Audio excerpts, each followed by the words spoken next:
Ողջույն հարգելի հետևորդներ, այսօր տաղավարում հյուրընկալել եմ ռեգիոն հետազոտական կենտրոնի ղեկավար Լաուրա Բաղդասարյանին։ Բարև Տիկին Բաղդասարյան, շնորհակալություն մեզ հյուրընկալվելով։ Շնորհակալ եմ։ Տիկին Բաղդասարյան, կուզեմ այսօր առավելապես խոսենք հանրային դիսկուրսից, նաև հանրային խոսքի հանրության հետ հաղորդակցվելու մշակույթից, ինչը որ մեզանում բավական խնդրահարույց է թվում, որովհետև հանրային դիսկուրսում շատ ձևակերպումներ ուղեկցվում են պիտակավորումներով, վիրավորանքներով եւ այլն, եւ արդեն իսկ շատ հայտնի դարձած խոսույթ կա, ասում են տարածված, թե այսօր ենք հասել, Թամպես կուզեմ հարցնել հենց այստեղից թե ուր ենք հասել եւ ինչպես եք վերաբերվում այս գործընթացներին, որովհետեւ աչոք սրանք որքանով են տեղավորվում ներքաղաքական գործընթացների ծիրի մեջ, նորմերի մեջ։ Այո, շնորհակալ եմ։ Շատ կարևոր եւ արդիական հարց է եւ ուր ենք հասել, մենք հասել ենք մի զարգացման փուլի, երբ որ ինտերնետ հասանելիությունը Հայաստանում բավական մեծ է, սոցցանցերը ունեն բավական մեծ լսարաններ, այսօր այս պահի դրությամբ Հայաստանի բնակչությանից 1.500.000 ակտիվ օգտատերեր կան Հայաստանից եւ դա պիկն է, ես կարծում եմ դրանից ավելի չի էլ բարձրանալու, արդեն մի քանի տարի է այս մակարդակի վրա է եւ սրանք վիթխարի լսարաններ են եւ մեդիայի համար եւ քաղաքական գործիչների համար եւ հանրային հասարակական գործիչների համար, որոնք բոլորը այսօր սոցցանցերում են։ Մենք այո, եւ հիմնականում սոցցանցերը ըստ էության տեսականորեն պիտի որ ծառայեն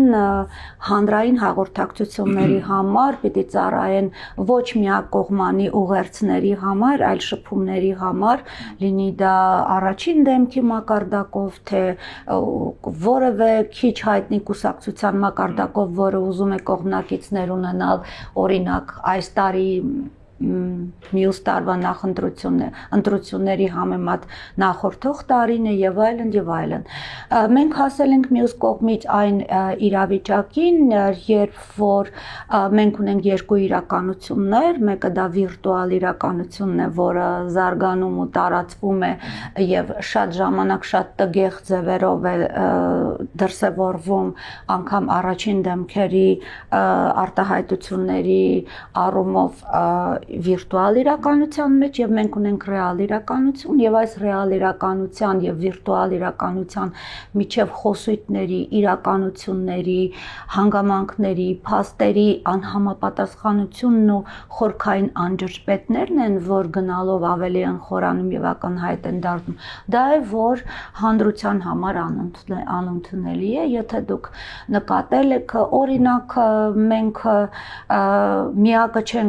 միակ երկիրը չենք, որի ղեկավարությունը իշխող կուսակցության անդամներ եւ առաջին դեմքը բավական ակտիվորեն օգտագործում են սոցիալական ցանցերը եւ հատկապես Facebook-ը մեր երկրի համար այն միակ սոցիալական ցանցն է, որի միջոցով հնարավոր է խոսել լեզվի իմաստով նկատի ունեմ, խոսել հանրության հետ, մեծ լսարանների հետ, օրինակ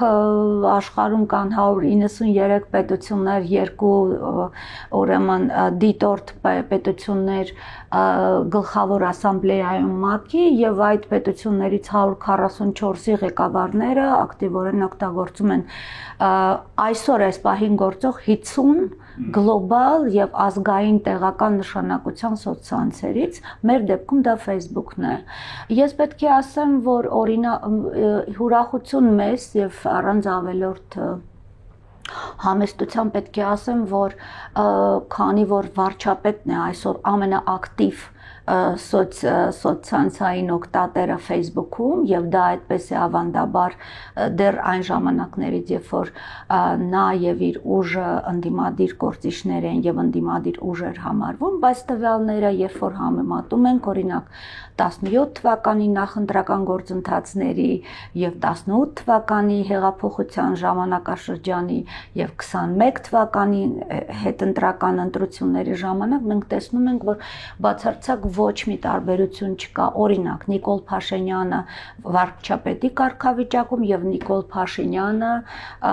ելք դաշինքի կարգավիճակում կամ Իմ քայլը դաշինքի կարգավիճակում։ Նկատի ունեք խոսությունների տարբերություն ձևակերպումների։ Նկատի ունեմ ակտիվությունը, նկատի ունեմ գործողությունների բազմազանությունը, երբ որ Facebook-ը օգտագործվում է եւ հանրությանը տեղեկացնելու որպես գործիք, օրինակ ընտրությունների ժամանակ, երբ որ հաղորդում էր ինքն իր ձեռքով որպես վարչապետ գրում էր վաղը, որ շրջանում է լինելու նախընտրական հանդիպումները։ Բայց դա լավ չէ, որովհետև այսքան նոր իրականություն է, ինչպես դուք նշեցիք։ Ես կարծում եմ, որ եթե խոսքը պարոն Փաշինյանի մասին է, սա ուրիշ ծայրահեղություն է, սա ծայրահեղություն է, որը չի խոսում ամենևին, ասենք, ժողովրդավարական կեցվածքի մասին։ Ես կարծում եմ, եւ դա իմ համոզմունքն է, եւ մենք ունենք բավական շատ կոնտենտ վերլուծական փաստեր եւ ապացույցներ այն բանի, որ Facebook-ը օգտագործվում է անձամբ վարչապետի կողմից ի սկզբանե ցույց տալու եւ առաջ մղելու եւ պահելու այն թեզը, որ ես ձեզանից մեկն եմ եւ այն, որ հիմա վարչապետ եմ դարձել, դա ոչինչ չի փոխում, ըստ էության նրա, ասենք, տարբեր կարգավիճակներում, օրվա ընթացքում տարբեր իրավիճակներում գտնվում հաց ուտելուց խոտին պարկած կամ կառավարության նիստ վարելու, այս բոլոր ուղերձները սպասարկում են հենց այս բանաձևը, բայց վերջերս մենք շատ տխուր իրավիճակ ունեցանք, խայտառակ ուղակի հայտարարություններ ունեցանք սոցիալական ցանցում, որը որ ուղված եկեղեցուի հոգևորական առաջնորդների հասցեին։ Բառամթերքի հետ։ Այո, ես ձևի մասին եմ խոսում։ Իհարկե սոցցանցերը օգտագործվում են նաև որպես քաղաքական պայքարի գործիք, շատ ակտիվ գործիք եւ շատ։ Կներեք, ուզում եմ հասկանալ խնդրահարույց է այդ ակտիվ օգտագործումը Facebook-ի տվյալ դեպքում, թե նաև բառամթերքի շեշտադրումների մասը ձեզ։ Ինձ համար որպես մասնագետի համար խնդրահարույց է ակտիվությունը, բավական մեծ ակտիվությունը, այնպիսի ակտիվությունը, ինչպիսին օրինակ ընտրությունների ժամանակ է, որ քաղաքական սուր մրցապայքար է ընթանում, այդ ակտիվությունը բացարձակ չի նվազում եւ մարդկանց մոտ շատ հիմնավոր բողոքներ են առաջանում, թե եթե մեր իշխանավորները այսքան ժամ անցկացնում են օրինակ սոցիալական ցանցերում, երբ են նրանք աշխատում։ Ամբողջ խնդիրն այն է, որ կառավարման ինչ որ գործողություններ են արդեն սոցցանցերը փոխարինում իրական գործողությունները, երբ որ օրինակ հաղորդագրության միջոցով մենք գիտենք ունենք արդեն փաստ, հաղորդագրության միջոցով աշխատանքից ազատման հրաման է արձակվել վարչապետի կողմից կամ օրինակ սոցիալական ավանդույթների փոփոխության բան է փորձ է արվել, կարող ենք ասել տեղեկատվական գործողություն է, այսպես օպերացիա գործողություն ասելով ամբողջական օպերացիա է իրական։ Օրինակ Հայաստանում փողոցների երթևեկության ծանրաբեռնվածությունը լիցքաթափելու համար, բնապահպանական ինչ-որ խնդիրներ լուծելու համար, նա մի որոշ ժամանակ շարունակ հեծանիվ էր քշում ուղիղ եթերում եւ այլն, սա կարող է թվալ, որ շատ լավ ակցիա է եւ ըստ էության կարող է, բայց մյուս կողմից իրականության հետ քիչ առնչություն ունեցող բան է, հանգամանք է, որովհետև օրինակ հեծանիվ քշելու ավանդույթը Հայաստանի հասարակության մեջ տարածելու համար նախ եւ առաջ պետք է ասենք ամենակիչը այդ ինֆրաստրուկտուրային համապատասխան պայմաններ ստեղծել, հեծանվային ճանապարհներ ստեղծել, որ մարդիկ կարողանան երթևեկեն եւ այլն։ Այս կարգի անհամապատասխանության մասին է իմ խոսքը։ Օրինակ մյուս կողմից մենք կարող ենք ասել, որ ունենք շատ տպավորիչ թվեր, նույնիսկ 2019 թվականի տվյալներով միջազգային վարկանիշներ էին հաշվարկել մի կազմակերպություն արևմտյան Նիկոլ Փաշինյանը 18 թվականի հեղափոխության օրերին Եվ շնորհիվ այդ ինտերակտիվ, ասենք, շփումների, հիշում եք հեղափոխության ժամանակ բավական ակտիվ հաղորդակցվում էին հեղափոխական քաղաքացիների հետ, երբ որ ասում էին պետք է այստեղ գնալ, այսպես անել եւ այլն։ Սա հաշվի առնելով, որ Նիկոլ Փաշինյանը հայտնվել էր համաշխարհային ուրեմն բաների առաջնորդների առաջին տասնյակում, վերջին 10-րդ տեղներ, հորիզոնականներ զբաղեցնում այնպիսի երկրների, բազմամիլիոնանոց երկրների առաջնորդների շարքում, որոնցից են ԱՄՆ-ն, Հնդկաստանի նման միլիարդից համարյա 2 միլիարդին հասնող բնակչությամբ եւ այլն, ուզում եմ Ինդոնեզիա, Բրազիլիայի նախագահ, որը ավանդաբար շատ ակտիվ է օգտագործում եւ այլն։ Սրանք առաջին, այսպես ասեմ, ցուցափեղկային տվյալներ են, որոնք կարող են նույնիսկ բան առաջացնել, տպավորություն առաջացնել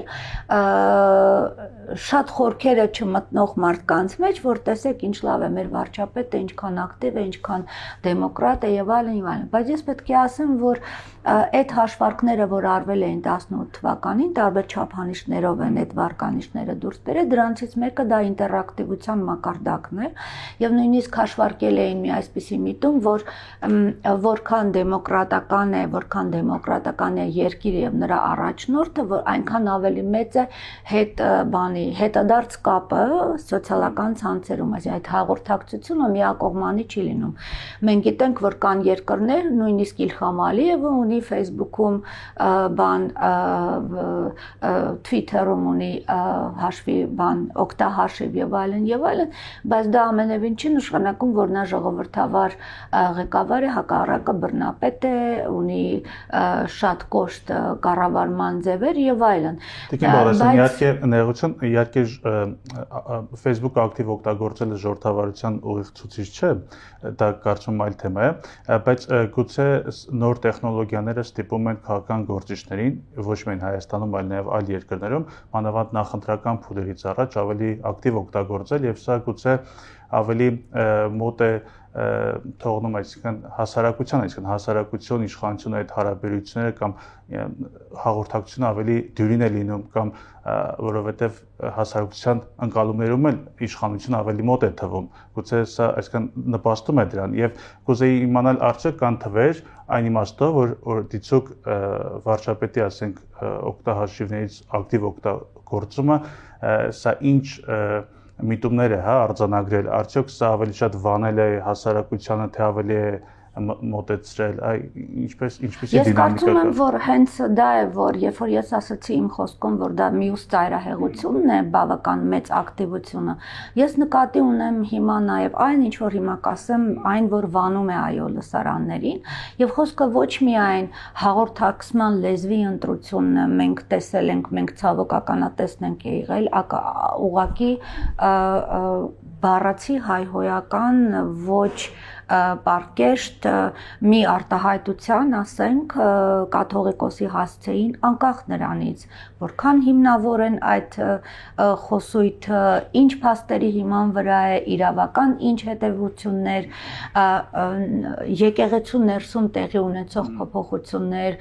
սահմանադրությանը համապատասխանում է արդյոք վարչապետի օրինակ այն գրառումը մի երկու օր առաջվա, որ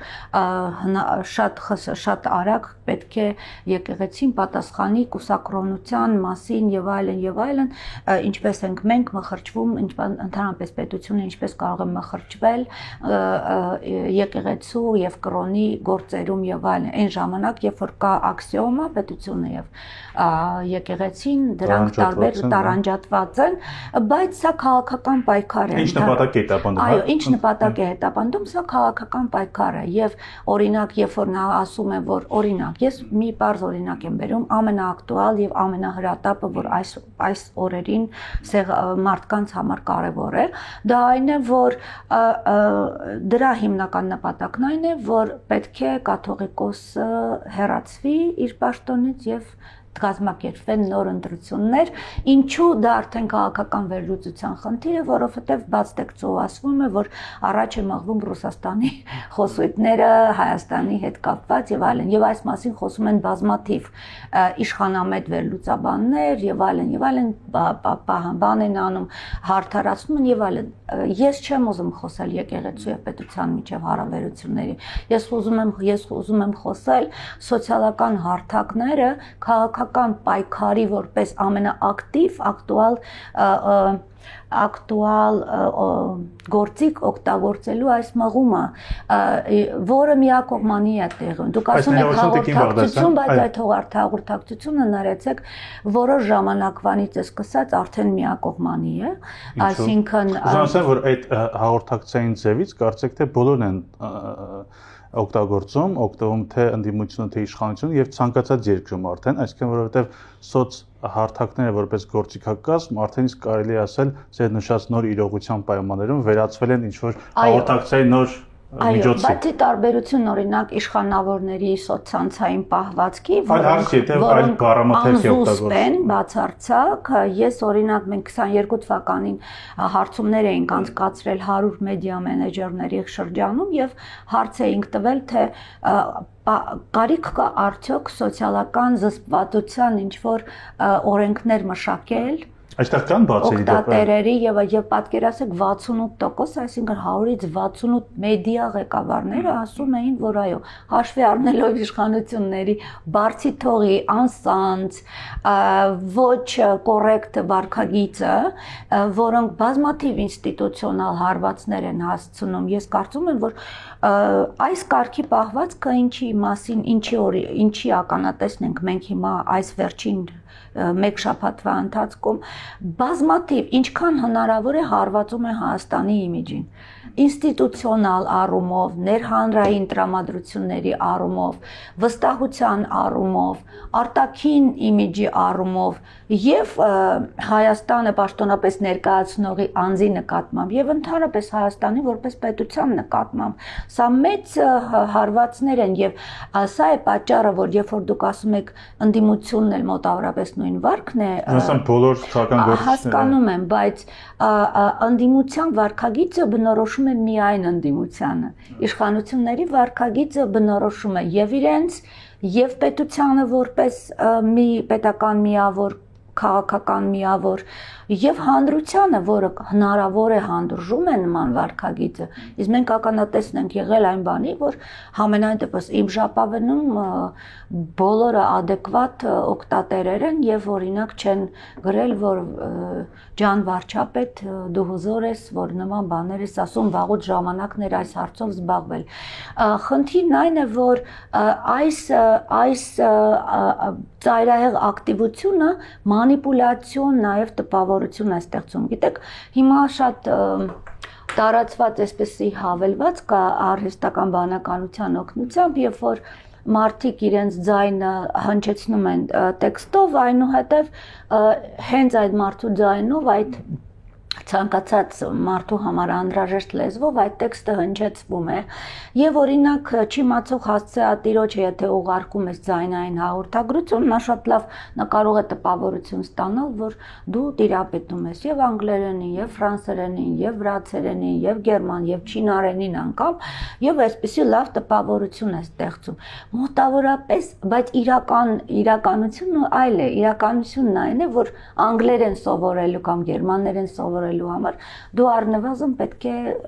դասընթացներ անցնես եւ 5 րոպեում մատի միջոցով հնարավոր չի տպավ։ Հիմա Facebook-ը եւ ընդհանրապես սոցիալական ցանցերը նաեւ ունեն այս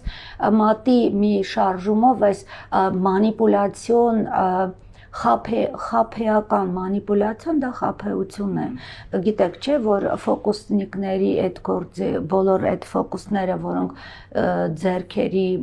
բանով են շարժումների վրա են կառուցված դրանք բոլորեն մասնագիտորեն կոչվում են մանիպուլյացիա այստեղից էլ մենք հասկանում ենք որ կան նաև այո հանրային դիսկուրսի մանիպուլյացիաներ եւ քարոզչական տարբեր միջոցներ եւ այդ միջոցները շատ կոշտ կոշտ ու կոպիտ են լինում շատ հաճախ, որոնք վանում են մարդկանց։ Ես պետք է օրինակ տվյալներ բերեմ, հա, մի քանի տվյալներ բերեմ, որոնք ցույց են տալիս նաև այս լսարանների անհամաձայնությունը, որոնք ոչ միայն դրսևորվում են քննադատական խոսքով, ասենք երկրի ղեկավարը կամ իշխանության ղեկավար ներկայացուցիչները, որոնք սոցցանցեր են վարում, դրանք դա շատ մեծ բարդ պատասխանատու գործ է, որովհետև պետք է մաքուր պահել ոչ միայն սեփական արտահայտչամիջոցները, այլև այն մեկնաբանությունները, որոնք հայտնվում են դրանց տակ, հնարավոր չի, ասենք, հայհոյախառն մեկնաբանություններ հանդուրժել սեփական, ասենք, երկրի իշխանավորի պատին։ Իսկ ես կոնկրետ մեր կենտրոնը արձանագրել է դեպքեր, երբ որ մի շարք տարբեր էկզոտիկ, ասենք, ֆեյք օգտատերեր են մեկնաբանություններ գրել տարբեր կորեացիների, չինացիների եւ այլ ֆեյք օգտահաշիվների, որոնք հանդուրժվել են օրինակ վարչապետի օգտահաշվի տակ որպես մեկնաբանություններ։ Խնդիրն այն չէ, թե ինչ են գրել, խնդիրն այն է, որ հնարավորություն է տրվել այդ մարդկանց մուտք գործել կամ նման մեկնաբանություններ ունենալ եւ մնալ այդպես։ Այսինքն սա մաքուր քարոզչա միջոց չէ Facebook-ը։ Facebook-ում ամեն ինչ կան եւ ինչպես կյանքում կան եւ դրական երևույթներ, եւ ծայրահեղ անհանդուրժելի երևույթներ եւ շատ մեծ պատասխանատվություն է հատկապես երկրի առաջին դեմքերի համար օգտահաշիվներ ունենալ եւ օգտահաշիվները գրագետ եւ զուսպ վարելը, այնպես որ ավելի շատ ներգրավի հանրությանը եւ ոչ թե վանի։ Բայց դուք չեք կարծում, որ եթե այդ ուղերձները արվում են, մանավանդ եթե տվյալ անձը դիցուկ շատ լավ է տիրապետում նման տեխնոլոգիաներին, միջոցներին, ապա այդ նաև արվում է նրա համար, որ ներքին վստահություն կա գուցե, որ դա նաև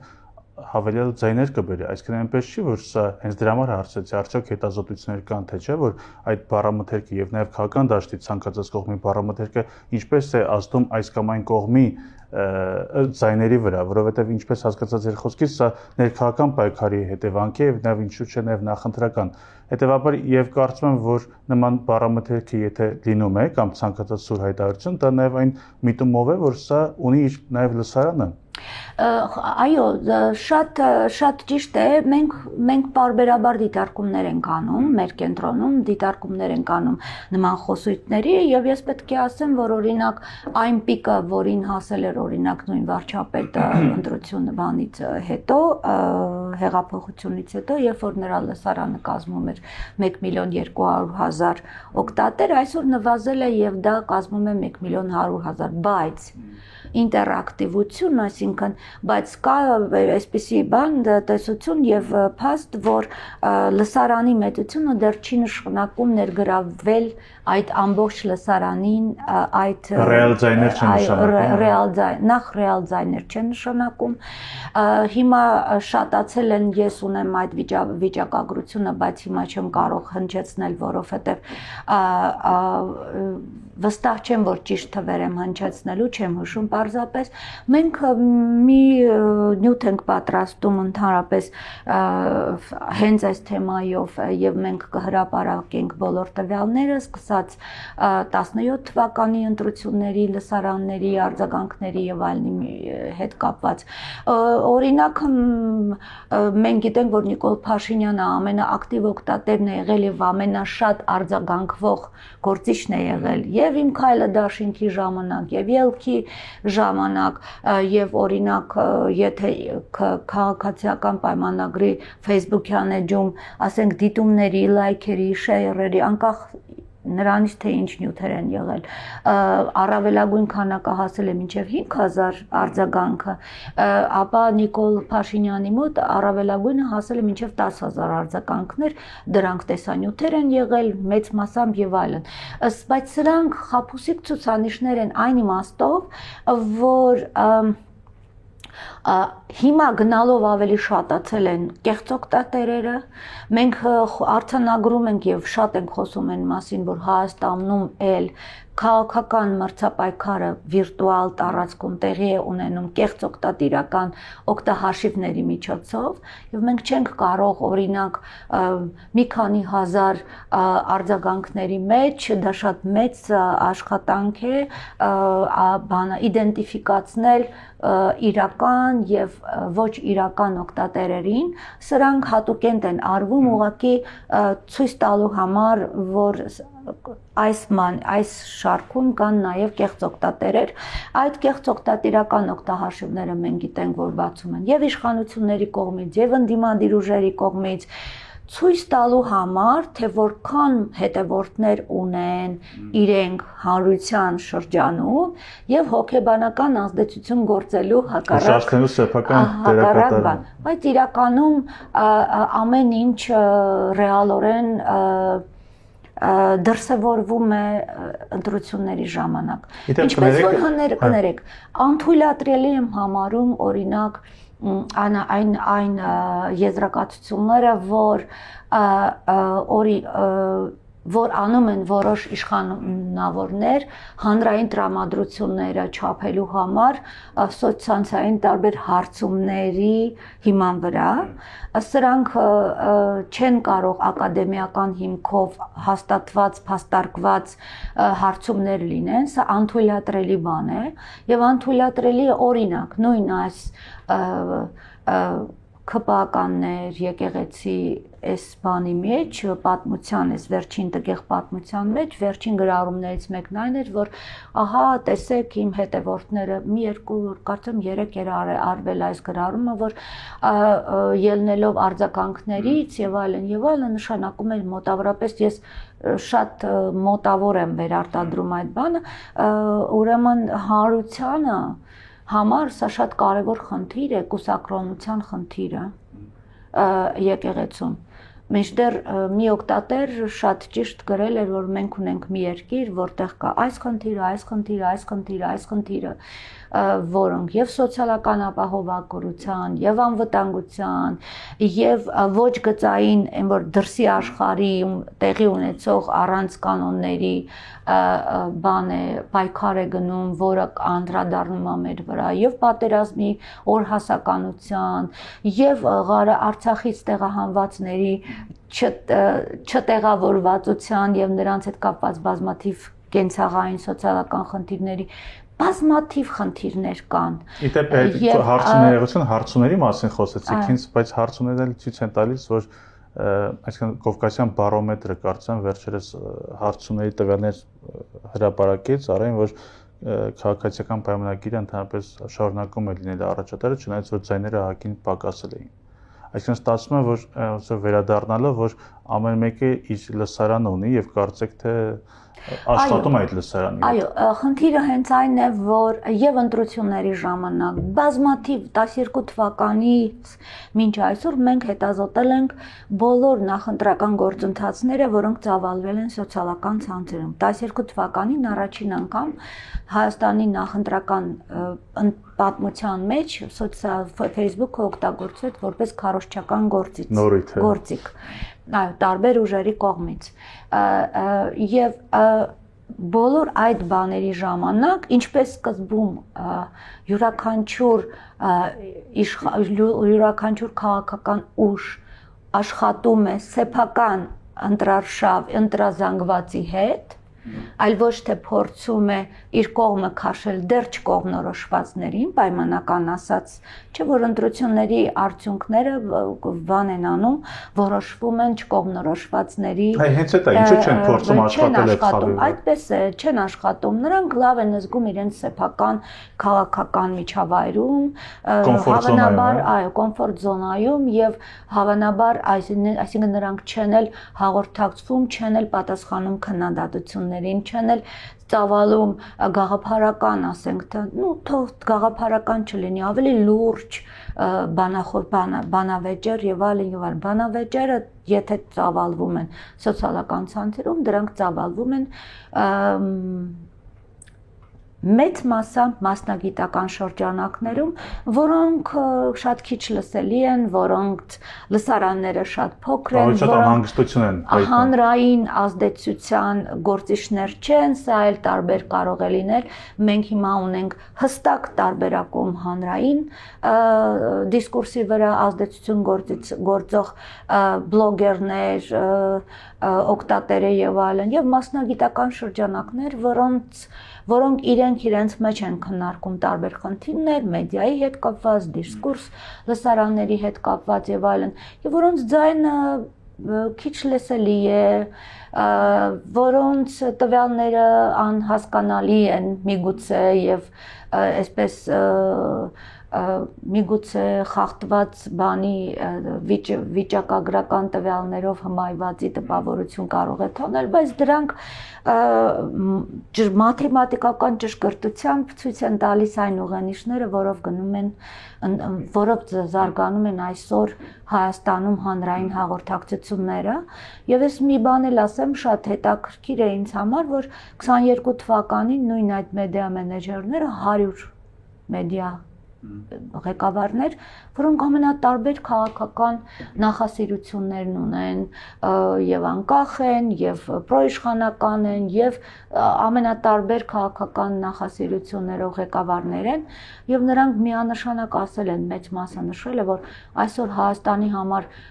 մեդիայի համար ամենակարևոր խնդիրը դա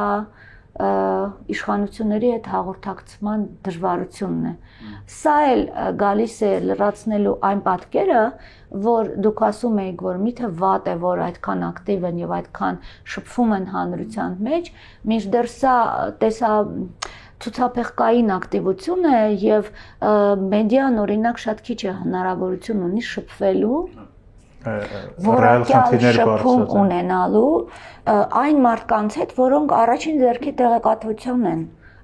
ունենում տարբեր իրավիճակների հետ կապված, թեկուզ նույն այդ սոցիալական խնդիրներ, մենք խորքային սոցիալական խնդիրներ ունենք Հայաստանում, մենք ունենք հասարակության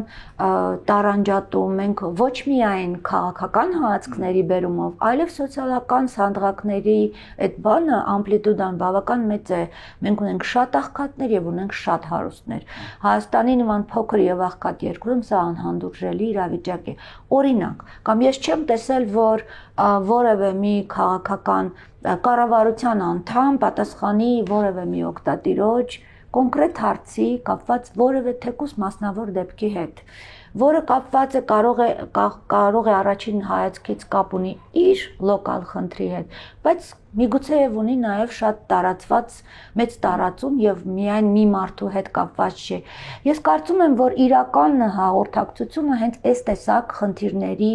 առումով հաղորդակցության վրա պետք է կառուցված լինի, այլ ոչ թե քաղաքական մրցապայքարի հանուն իշխանության։ Սա լրիվ ուրիշ խնդիր է, միգուցե դրա մասին հետո կարող ենք խոսել։ Ես մեկ հարց կուզեի ձեզ տալ, մանավանդ հաշվի առնելով ձեր պատմական հիշողությունը, նաև հետանկախական գործընթացների հետ կապված, թեպետ կուզեի կենտրոնանալ այս հարցի հետ կապված քաղաքական դիսկուրսի բովանդակության որակի վրա, ոչ թե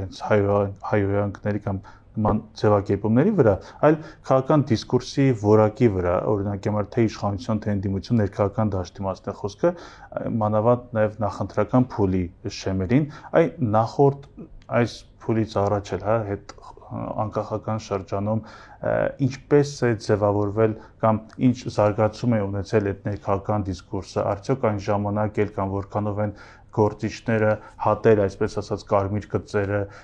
ինչով է տարբերվում ներկան անցյալից եւ այդ հարցի վերադարձնելով ուր ենք հասել, ուր էինք եւ ուր ենք հասել։ Մենք գտնվում էինք այն ժամանակ, երբ որ սոցիալական ցանցերը եւ մասնավորապես Facebook-ը մտան դարձավ հանրային օգտագործման գործիք, դա դեռ հասարակական կազմակերպությունների տիրապետության տակ էին այդ հարթակները եւ ըստ էության իսկապես դա սոցիալական ցանց էր, երբ որ հասարակական կազմակերպությունները ֆանդրազինգներ էին կազմակերպում, պայմանավորվում էին տարբեր ակցիաների, որը կապված էր բնապահպանական խնդիրների, տարբեր պուրակներում չծառահատման, զուտ հանրային եւ դա պայմանավորված էր սրանով, որ օրինակ նախկին իշխանությունների ժամանակ ավելի լայն լսարաններ ներգրավող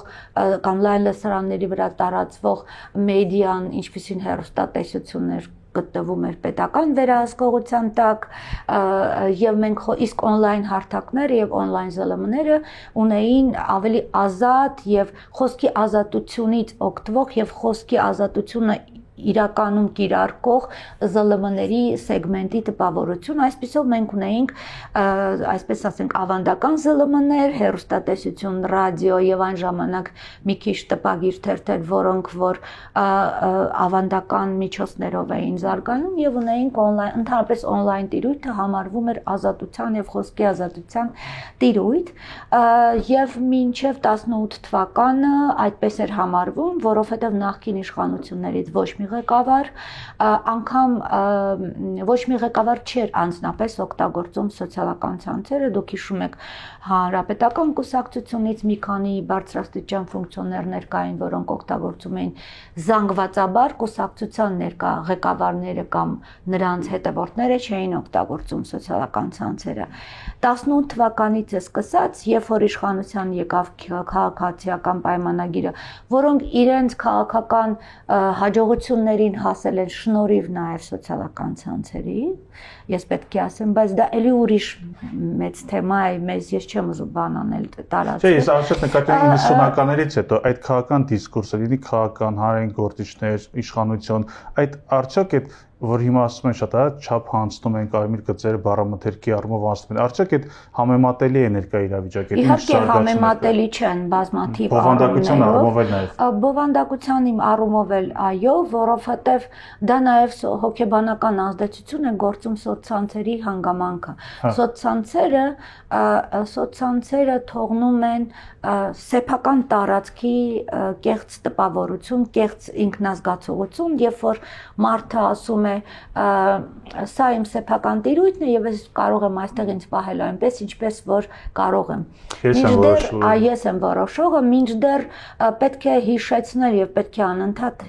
հատկապես քաղաքական գործիչներին ասել, որ նրանք սոցցանցերում էլ ընկալվում են որպես քաղաքական գործիչներ, այլ ոչ թե որպես օրինակ Նիկոլ Փաշինյան, որը ընտանիքի երեկոյան տուն է գնացել եւ տեսել որ կինը տոլմա է եփում եւ այդպես նա այդ բանը նկարը դրել է սոցցանցերում եւ ուզում է ցույց տալ, որ տեսեք մենք մի ընտանիք ենք, որը որ ապրում է այնպես, ինչպես դուք սովորական քաղաքացիները։ Սա քաղաքական ուղերձ է։ Ուզում եմ ասել, որ այս կեղծ այս թյուր զգացողությունը, սխալ ընկալումը նաև ազդում է դիսկուրսի անկաշկանդ արտահայ բանի դրսևորումների վրա, այնպես ինչպես օրինակ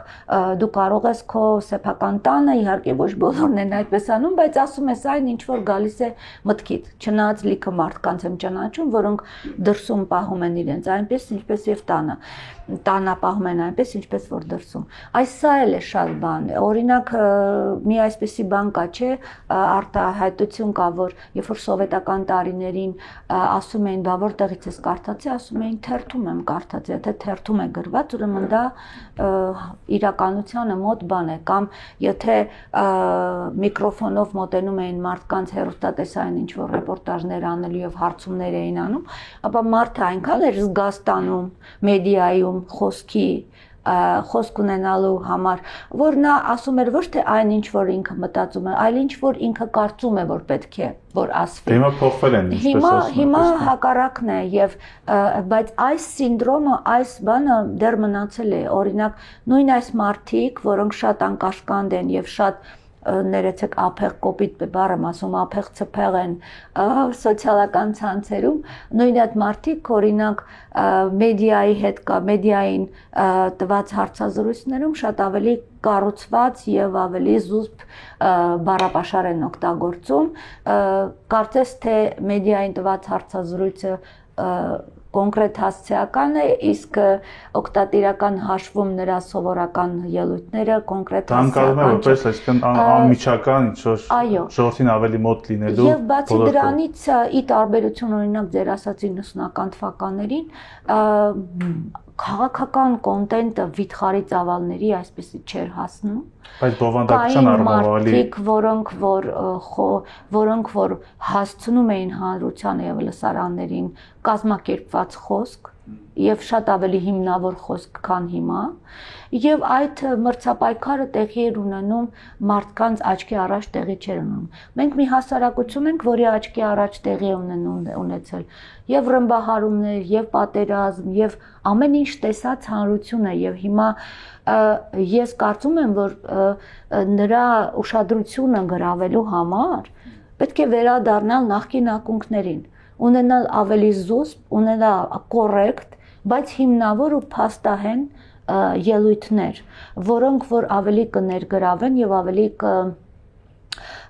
կհիմնավորեն եւ ավելի կքաշեն դեպի իրենց այս հանրային տրամադրությունների հանրությունը կարոտ է։ Այստեղ մեդիան ինչ դեր ունի Տիկին Բաղդասարյան։ Մեդիան ունի շատ կարևոր դեր։ Ես կարծում եմ, որ կար մի ժամանակ, երբ որ մեդիան բողոքում էր, որ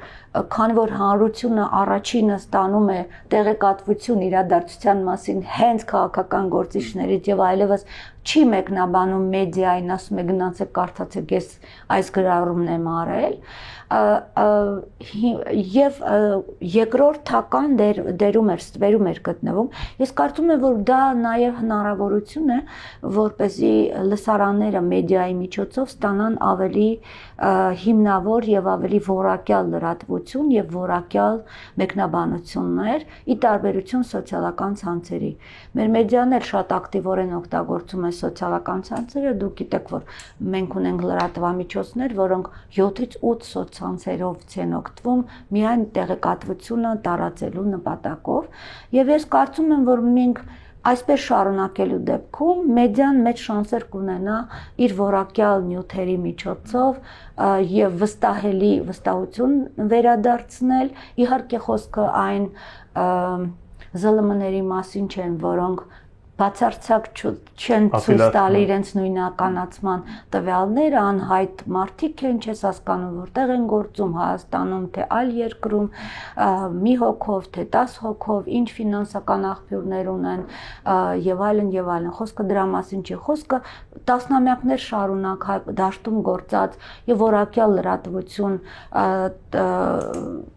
առաջարկած լրատվամիջոցների մասին է եւ ես կարծում եմ, որ սա մեծ շանս է նրանց համար, իհարկե, եթե նրանք կարողանան լուծել նաեւ իրենց ֆինանսական միջոցների հայթայթման խնդիրը, որը վերջին շրջանում բավական դժվար իրավիճակի մեջ է։ Այսինքն, ասես կարող է, որ մեդիան իր բավական հասուն եւ մասնագիտացված տեղեկություններով եւ նաեւ գործելավոճով նպաստել հանրային խոսքի մշակույթի բարելավմանը կամ կարգավորմանը։ Ես կարծում եմ, այո, միգուցե սա տեսական է հնչում, բայց հետևողականորեն ամենօրյա եւ որակյալ աշխատանքի բերումով ես կարծում եմ, այո, կարող են կան ԶԼՄ-ներ, որոնք կարող են հասնել դրան, եւ մենք ունենք հիմա ԶԼՄ-ներ, որոնց խոսքին վստահում են եւ նույնիսկ նույն սոցցանցերում ամենատարբեր ճամբարների ներկայացուցիչները, որոնք տարածում են այդ ԶԼՄ-ների նյութերը եւ բովանդակությունները, բոլորը տարածում են որպես վստահելի նյութեր, իհարկե կախված տարբեր բովանդակություններից։ Շնորհակալություն զրույցի համար։ Ձեզ եմ շնորհակալ։ Հարգելի հետևորդներ, հիշեցնեմ, որ Civilnet-ի հյուրն է ռեգիոն հետազոտական կենտրոնի ղեկավար Լաուրա Բաղդասարյանը։ Շնորհակալություն, կհանդիպենք։